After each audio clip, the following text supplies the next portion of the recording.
Bienvenue dans ce tutoriel sur la fabrication d'une chaise à partir de Surfacic et de Slicer. Accrochez-vous bien parce qu'on va utiliser trois logiciels différents. Pour commencer, on va utiliser Fusion 360, qui est un logiciel d'Autodesk que vous pouvez télécharger gratuitement si vous êtes une personne, ou moyennant entre 30 et 40 € par mois si vous êtes une entreprise. Dans Fusion, vous pouvez travailler en Surfacic ou en volumique. Pour travailler en Surfacic, vous avez le bouton violet qui s'appelle Create Form. Si on clique dessus, on peut créer des plans, des boîtes, des cylindres, des fers, etc. On va prendre l'option boîte, box. Elle nous demande sur quel plan on veut concevoir notre box, et en l'occurrence, je choisis le plan XY. Hop, je choisis le centre, un cercle. Et là, on nous demande les dimensions de la boîte. En l'occurrence, en ce qui me concerne, c'est une chaise pour un enfant, donc je lui mets 300 mm de large, 300 mm de profondeur et 200 mm de hauteur. Les 2 ou les 4 que vous avez en face correspondent au nombre de faces qu'il y a pour pouvoir modéliser sur chacune des faces du cube que l'on vient de créer. N'allez pas vous imaginer qu'en mettant 16 ou 20 faces, vous aurez un meilleur résultat. En l'occurrence, moins il y a de faces, et plus on va être esthétique dans la façon dont on travaille. J'ai donc là mis 4 faces partout. On a un joli cube, force de chamallow. Maintenant, pour venir travailler les surfaces, on va sélectionner ici, hop, et aller dans Modify. Le Modify vous permet de tirer les surfaces vers le haut ou sur un plan.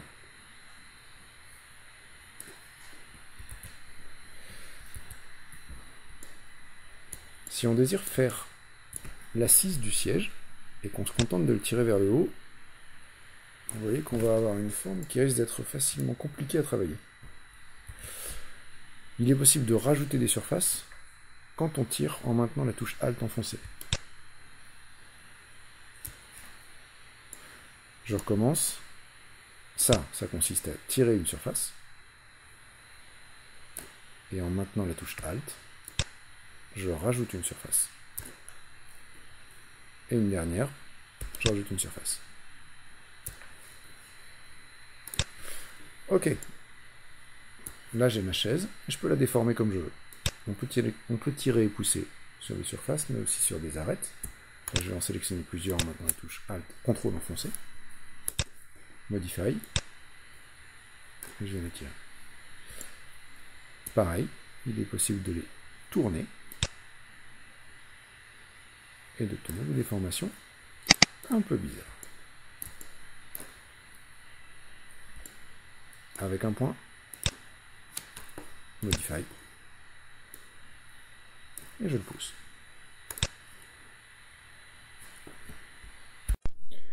Après un peu de travail, voilà la chaise que moi j'avais dessinée. Vous pouvez du coup maintenant faire Finish Form, qui va transformer cette chaise en un volume et non plus une surface. Au passage, elle efface tous les traits qui ne sont pas utiles.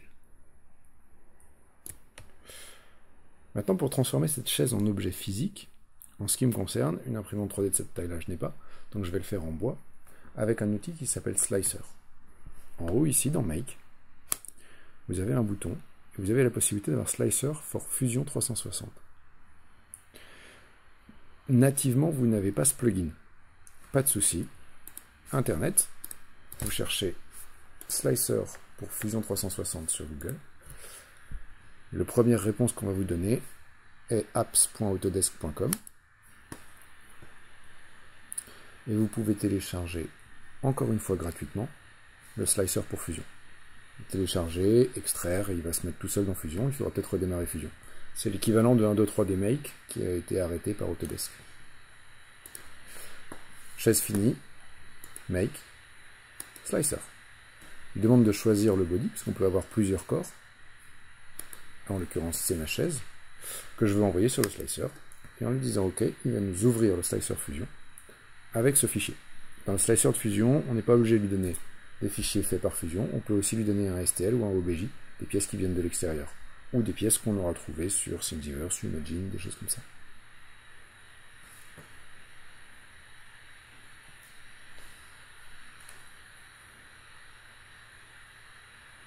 Ok, voilà ma chaise.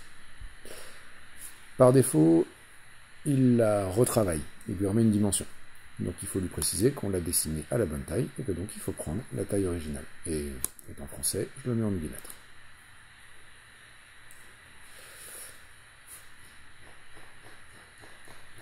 Ok. Maintenant, la matière avec laquelle vous allez travailler. Dans Manufacturing Settings, ici, il y a le petit crayon pour modifier. Ajouter, tout en bas. Et je vais le renommer plaque contreplaqué 15 mm. Les unités sont des millimètres. Et en l'occurrence, chez nous, quand on achète des plaques, elles font 2,5 m de long, donc 2500 mm, par 1,20 m de large, 1200, et elles font 15 mm d'épaisseur. Je laisse une marge de 5 mm de chaque côté, ça me va. Et là, se pose la question du tool diameter. Le tool diameter va pouvoir jouer quand on va faire les dog bones, je vous l'expliquerai tout à l'heure. Mais dans l'idée, il faut renseigner ici le diamètre de la fraise que vous allez utiliser sur la Shopbot ou autre fraiseuse à commande numérique. Chez nous, c'est une fraise de diamètre 6. Si vous mettez un gros diamètre, vous pourrez couper plus vite, parce que prendre plus de profondeur de passe. En revanche, vous aurez moins de précision sur les arrondis et les angles droits. D'expérience, en ayant laissé le 15 mm, j'ai des jeux qui sont hyper serrés. Ce qui fait que quand j'assemble ma chaise, il faut des gros coups de maillet et je casse mon contreplaqué. J'ai essayé différentes valeurs, et je rajoute du coup sur l'épaisseur de la plaque 1 mm. Donc j'ai une plaque de 15 mm, mais je lui dis 16, pour que quand il fasse les joints qui vont s'assembler les uns au-dessus des autres, j'ai 1 mm de marge. Done. On a créé la plaque, on va maintenant la choisir. Plaque contreplaquée 15 mm. Et on va pouvoir lui dire quelle est la technique de slice que l'on veut. Le slice, ça veut dire que le logiciel va prendre l'objet qui est au milieu et va faire des tranches à différents endroits, différentes épaisseurs. Stacked Slice, c'est un peu la méthode que vous pourriez utiliser pour l'imprimante 3D. C'est-à-dire que sur l'imprimante 3D, on a des épaisseurs à chaque dépôt de fil qui sont de 0,15 mm et du coup, le logiciel fait des tranches tous les 0,15 mm. Bon, là, c'est du contreplaqué, du coup, il fait des tranches tous les 15 mm et il va nous donner tout un tas de fichiers ici, numérotés, qui sont des fichiers de découpe, pour faire ces différents éléments. La plaque qui est à droite, ici, c'est la plaque de contreplaqué qu'on vient de lui renseigner. 2,50 m par 1,20 m sur 15 mm d'épaisseur, plus un 16. Quand on lui demandera Assembly Step ici, il nous expliquera dans quel ordre les assembler. Donc on a une petite timeline en bas, et il nous dira prenez la plaque numéro 1, c'est pour ça qu'elles sont numérotées à droite. Ajoutez la plaque numéro 2, numéro 3, numéro 4, et à chaque fois la petite plaque se met en blanc à droite. Et quand on aura terminé, on aura du coup fini de réaliser notre siège. Par défaut ici, il pense que c'est du carton, vous pouvez lui dire plywood, ça ne change rien d'autre que l'aspect esthétique sur l'image. Bon, Stacked Slice va vous faire un objet comme celui-ci qui est au plus proche de la forme que vous aviez dessinée, mais qui va être complètement massif, et c'est pas forcément l'intérêt du logiciel. En revanche, dans les techniques de construction, vous avez des choses un petit peu plus sympas, comme Interlock Slice. Interlock Slice, il a découpé la chaise suivant 2 axes. Il a mis une planche sur chaque. Et là, vous avez la possibilité d'ajuster la façon dont il le calcule. Sur chaque axe, là, il nous dit, j'ai mis 10 tranches sur l'axe X et 10 tranches sur l'axe Y. On peut lui dire, ne nous met que 2 tranches sur l'axe XY, ce qui est un non-sens parce que ça ferait un objet qui ne tient pas, ou 3. Et puis encore moins de tranches sur ce... Bon voilà, là on arrive sur un objet qui ne va pas être du tout confortable, mais ça vous donne une idée. Hop, je lui remets les 6 ou 7, 6 ou 7. Ce sera à vous de juger comment est-ce que vous voulez l'ajuster. On a aussi la possibilité, puisque là il l'a fait suivant un schéma relativement classique. Et on a ici Slice Direction. Ça va nous permettre de choisir dans quel sens on veut qu'il fasse ses ajustements. La petite flèche bleue et les petits cercles qui sont là vous permettent de modifier les angles. Hop. en tournant là, j'ai modifié l'angle de découpe sur cet ajustement. Si je prends cet angle-là, je vais modifier l'axe de découpe de ces ajustements. Ce qui nous fait une chaise avec une découpe un peu design. Pas forcément confortable, mais un peu design. Vous avez ensuite curve, un peu comme interlock, et radial. Radial, il va partir, je vais le remettre comme il faut, du centre de la chaise, ou de l'objet, et va faire des cercles autour. C'est la méthode que moi j'ai choisie. Et après, on ajoute ou on enlève des tranches. J'ai choisi celui-ci et j'avais trop de tranches ici. Du coup, j'ai sélectionné cette tranche et appuyé sur supprimer. Quant à celle-ci, elle me paraissait un peu haute, donc je l'ai baissée. Celle-ci, je l'ai remontée. C'est à vous de jouer avec tout ça. La planche qui est là est rouge, et elle est rouge sur ce dessin-là. Ça signifie qu'il a un problème avec. Vous pouvez regarder dans modèle issu. A priori, son problème, c'est qu'il y a un trou au milieu. Ce qui n'est pas très grave. On pourra décider après de ne pas le faire. Et on vérifie les modes d'assemblage. Il nous demandera de prendre la première, de les assembler les uns avec les autres. Ok, soit, ça me va. Get plan, c'est la dernière étape.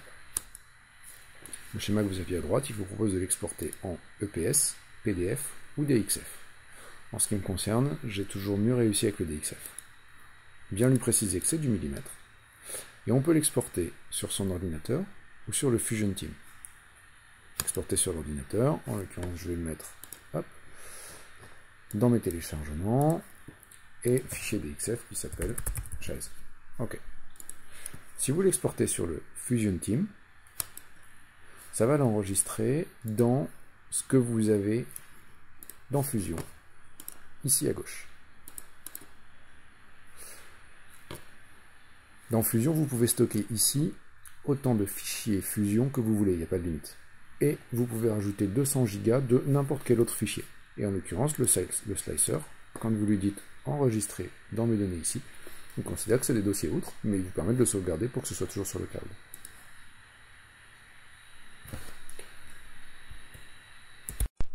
Et donc quand on revient dans Fusion, on a ici dans Modèle, un bouton qui s'appelle Insert, Insert DXF, on choisit le plan XY, et on va reprendre le fichier DXF qui vient de sortir du slicer de Fusion.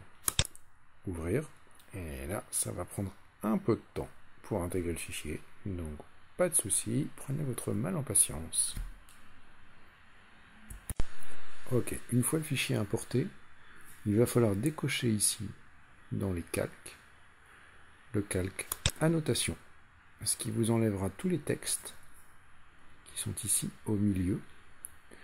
Alors ça peut paraître peu pratique, mais au moment où on va extruder tout à l'heure, s'il y a les textes, toutes les chiffres et les lettres, genre le O, le 8, le B, le A, il ne va pas réussir à les extruder. Il va considérer que c'est une découpe comme une autre. Et après, on peut lui dire OK.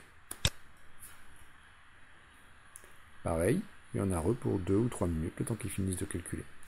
Pas de souci.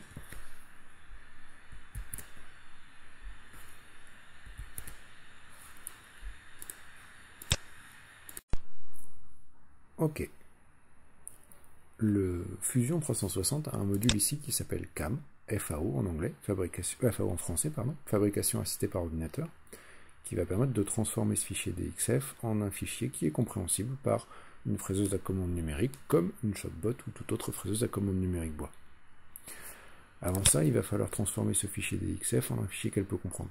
En fait, vous pourriez faire de la CAM directement avec ça, mais je ne suis pas très à l'aise. Je préfère donc passer par Create et Extrude. Ça va nous permettre de sélectionner des formes, ici, et de les transformer en un volume, et en l'occurrence, en ce qui nous concerne, un volume de 15 mm d'épaisseur qui est l'épaisseur de la plaque.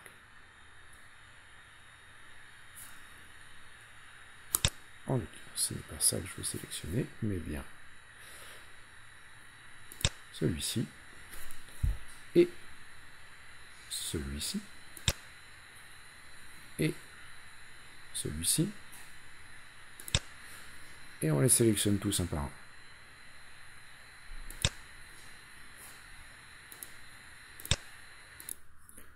Ok, quand tout est sélectionné, on va pouvoir ici lui donner l'épaisseur de l'extrusion, c'est-à-dire l'épaisseur de la plaque qu'on veut découper.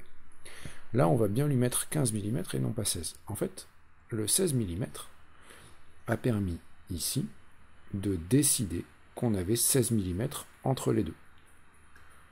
Le 15 mm, en revanche, c'est bien l'épaisseur de la plaque. Hop. On lui met donc ici dans distance, 15 mm, et il va nous l'extruder. L'inconvénient du DXF, c'est que c'est un fichier qui a été transformé avec d'autres algorithmes, et que du coup, dès qu'il y a la moindre courbe, Fusion est obligé de recalculer avec des algorithmes qui ne sont pas les siens à la base. Alors pourquoi est-ce qu'il change les algorithmes quand il passe par le slicer qui est de la même marque? J'en sais rien. Mais toujours est-il que dès qu'on donne un DXF à Fusion, ça met un peu de temps. Voilà, 15 mm de haut sur toutes les pièces.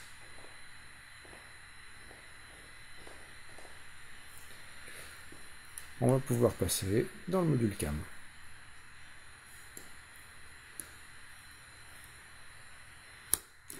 Cliquez sur OK.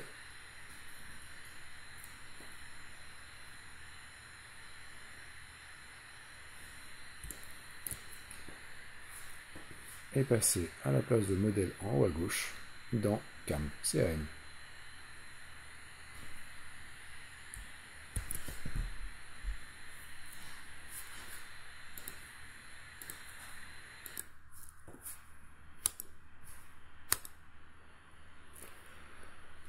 Ok, ça c'est un module de fusion qui sert à transformer ça en un chemin d'outil pour une machine. Avant toute chose, il faut définir ce qu'on appelle en usinage l'origine pièce. Pour ça, on fait ce qui s'appelle un setup qui va nous permettre de définir la taille de la plaque que l'on va mettre dans la machine. En fait, Fusion calcule tout seul. Il vous dit ici que ça, ce qu'il y a ici de transparent, c'est la taille du brut, en l'occurrence la plaque de contreplaqué que vous allez mettre dessus. Ça, c'est l'origine pièce, c'est-à-dire à un moment, vous allez mettre la machine quelque part sur la plaque et faire 0, 0, 0 pour la machine, pour dire que c'est le début de votre plaque. En ce qui me concerne, le 0, je le fais toujours sur un coin et je le fais généralement sur le dessus. Il y a des gens qui le font sur le dessous des pièces. Hop. Et voilà. Maintenant, stock, ici, va vous permettre d'avoir les informations. Là, il vous dit, il faut mettre dans la machine une plaque de 2400 mm sur l'axe Y et de 1168 mm sur l'axe X et 16 mm de haut. Pourquoi 16 alors qu'on a extrudé 15? Parce que ici, il y a écrit stock top offset, c'est-à-dire qu'il vous propose de mettre 1 mm au-dessus pour être sûr de ne pas taper dans la matière. L'inconvénient, comme j'ai fait mon 0 au-dessus et non pas en dessous, c'est que si je fais ça, il va plonger dans le martyre de beaucoup plus. Donc je lui dis 0, parce que je suis sûr de moi. Et là, j'ai une hauteur de plaque à 15. Ok. Maintenant, différents modes d'usinage ici. On a la 2D et la 3D. Ce que l'on veut faire, nous, c'est de la 2D. Adaptive Clearing, Pocket, tout ça, dès que vous remettez un curseur dessus, sans trop bouger la souris, il vous montre ce qu'il veut faire. Ce qui nous concerne, on ne veut pas creuser du tout, on veut juste détourer. Donc, 2D contours. Chouette, nouvelle fenêtre. Outils. Si vous cliquez sur Tool, vous avez toute une liste d'outils qui arrivent, qui sont dans la plupart du temps les outils que vous avez de base dans Fusion. Vous cliquez sur All. Et vous avez ici tout un tas d'outils. Alors moi j'en ai un peu plus probablement, puisqu'il y a ceux que j'ai rentrés moi-même qui correspondent à ma machine. Après, ici on va prendre un générique qui est une fraise de 6 mm à bout plat. Coolant, peu importe, puisque de toute façon sur ma Shockbot, je n'ai pas de réfrigérant. Et puis tout un tas de questions. Alors, en ce qui nous concerne, chez moi ici, dans le feed par révolution du plunge feed rate, c'est en fait la vitesse d'avance au moment où il rentre dans la matière, parce qu'il n'a pas toujours la même vitesse d'avance. Il a une vitesse d'avance quand il rentre, une vitesse d'avance quand il coupe, et une vitesse quand il sort. Et quand ici j'ai moins de 0,0... Non, c'est ça, moins de 0,01, ça fait planter ma Shockbot. Donc je lui mets 0,03, mais peu importe. Et le cutting feed rate ici, c'est à vous de déterminer vraiment. Moi je sais que c'est une planche de contreplaqué en sapin, c'est d'assez mauvaise qualité, et du coup je peux aller rapidement dedans, et du coup je lui mets 2500 mm par minute. Géométrie, il va ici nous demander qu'est-ce qu'on veut découper.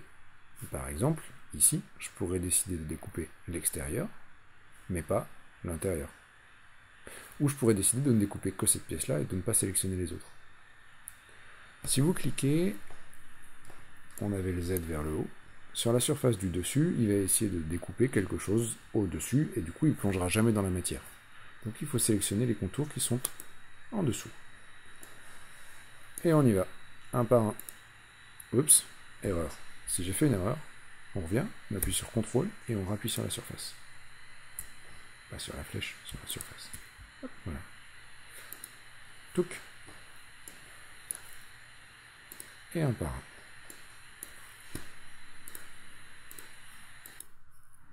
Ok, là j'ai tout sélectionné. Reste ici une problématique d'usinage qui est, si je prends l'exemple de cette pièce-là. Si mon outil fait le tour complet de ma pièce, il y a un moment où ma pièce n'est plus tenue à rien.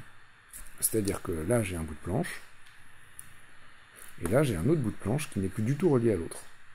Et au moment où ma fraise elle est en train de terminer son usinage, de terminer de faire le contour, cette pièce-là elle va voler à travers la pièce, parce qu'elle est sous force à cause de la fraise, et plus tenue à rien par rapport au martyr, donc à la table, à tout ça. Donc on ajoute ce qu'en français on appelle des tenons et en anglais des tabs. Et il y a un petit onglet ici qui s'appelle tabs. En fait, le logiciel Fusion a un mode qui fait les tabs, les tenons par lui-même, et on peut lui dire je veux des tenons de 6 mm de large, de 1,5 mm de haut, et j'en veux tous les 50 mm. La seule chose, c'est que tous les 50 mm, il ne comprend que sur des lignes droites. Par exemple, ici, il voit bien que c'est une ligne droite, et il en met. Ici, c'est une ligne courbe, donc pour lui, ce ne sont que des petits bouts de droite de quelques millimètres. Du coup, de son point de vue, on n'atteint pas les 48 mm qui sont là. Alors on va choisir ici de lui mettre non pas par distance, mais sur des points en particulier, et là il va falloir un par un mettre tous les tenons. Concernant leur valeur, les 6 mm en général ça marche bien, par contre sur les hauteurs, je mets souvent 4 mm, c'est pas très grave parce qu'on les enlève au ciseau à bois quoi qu'il arrive, et au moins on est sûr que ça tienne. Alors, sur les points, je vais en mettre un là, un là, un là. Globalement, il va falloir en mettre au moins 4 à 6 par pièce. Vous pouvez en mettre jusqu'à une dizaine. Et sur des pièces comme celle-là, où vous avez une grande zone qui va être dans le vide, il est toujours opportun d'en mettre un par là. Hop, vous voyez le petit cube là? C'est ça qu'on vient de rajouter.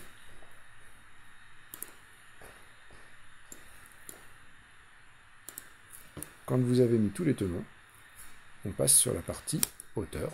Ça, je fais confiance à Fusion. Et sur la partie passe. Par défaut, il va essayer de faire les 16 mm de profondeur en une seule fois. Autant vous dire que la machine ne va pas aimer. Alors vous avez un bouton là qui s'appelle Multiple Depth, passe multiple. Et vous allez lui dire ici l'épaisseur maximum, la profondeur maximum de découpe que vous voulez avec la fraise. En fonction des constructeurs, de la puissance de la machine, etc., ça varie. Sur les fraises que nous on utilise, le constructeur conseille, et c'est souvent le cas, en profondeur maximum, une fois le diamètre. Et là c'est une fraise de diamètre 6, donc 6 mm de passe maxi. Et sur les linkings, peu importe. On peut lui dire OK. À ce moment-là, vous voyez à gauche là les pourcentages, c'est qu'il est en train de calculer les passages d'outils. Pour vérifier ce qu'il a fait, pour s'assurer que vous soyez bien compris, vous avez le bouton Simulate. Simulate vous permet, si vous cochez la case stock, éventuellement en la mettant en transparent, mode transparent, et de cliquer sur Play, ici, hop, en zoomant un peu, vous avez l'outil qui vient ici vous montrer ce qu'il va faire. Hop, et on peut vérifier ce qui se passe.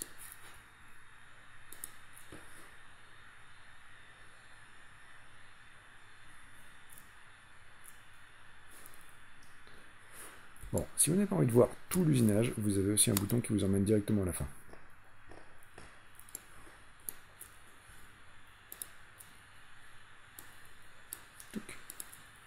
Vitesse accélérée, formidable.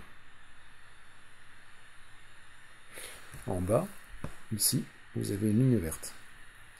S'il y a du rouge dessus, c'est généralement mauvais signe, ça veut dire que lui, il a calculé qu'il va taper à un endroit ou à un moment.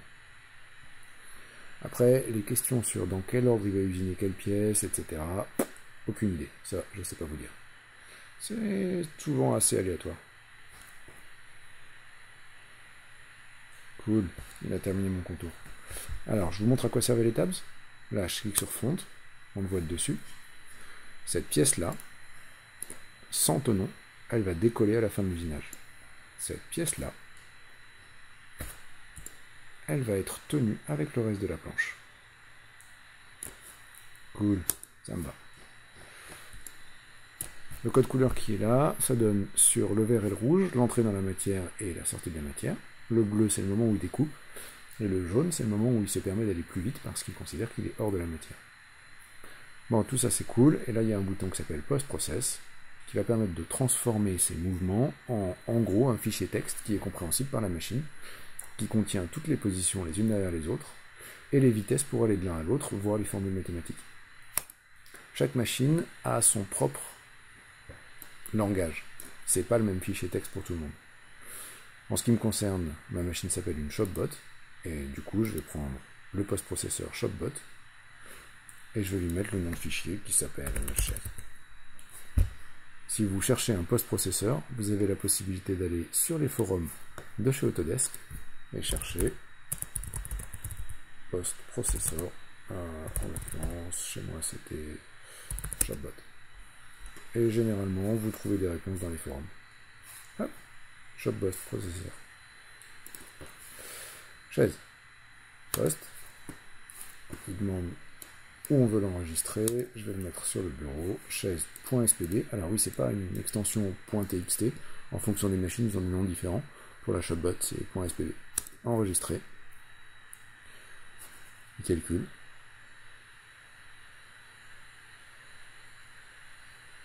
Et il ouvre son fichier texte.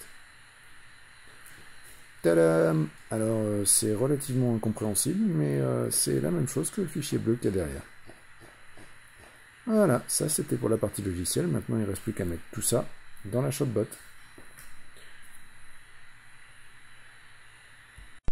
Bon, désolé, j'ai pas filmé pendant l'usinage, mais donc ça, c'est la plaque sur la Shopbot, avec mes découpes.